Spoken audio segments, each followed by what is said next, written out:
নমস্কার বন্ধুরা, আশা করি সবাই ভালো আছো। আমিও ভালো আছি।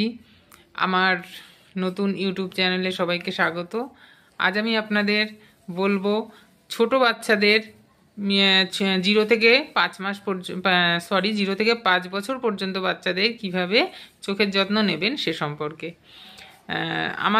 আমরা যারা বড় তাদের চোখে পিছুটি পড়লে আমরা নিজেরাই সেটা ওয়াশ করে নিতে পারি, কিন্তু একদম ছোট বাচ্চারা, বিশেষত 5 বছর পর্যন্ত বাচ্চাদের পক্ষে সেটা সম্ভব নয়, এবং সেটা ভীষণ আমাদের একটা সেন্সিটিভ জিনিস। সেক্ষেত্রে চোখের যত্ন নেওয়াটা খুব একটা ইম্পর্টেন্ট। এখন আপনারা এক কাজ করবেন, একটু গরম জল করবেন। গরম জলে তুলো ভিজিয়ে রাখবেন। এবার সেটাকে ঠান্ডা করে চোখে যেমন কাজল পড়ে ঠিক এইভাবে ওয়াশ করবেন। একবারে হবে না, এইভাবে 2-3 বার করবেন।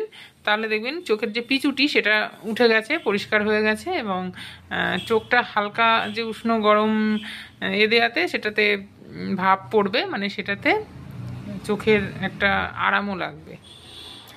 আশা করি এভাবে চোখের যত্ন নিলে চোখটাও ভালো থাকবে আর চোখটা পরিষ্কারও করা যাবে।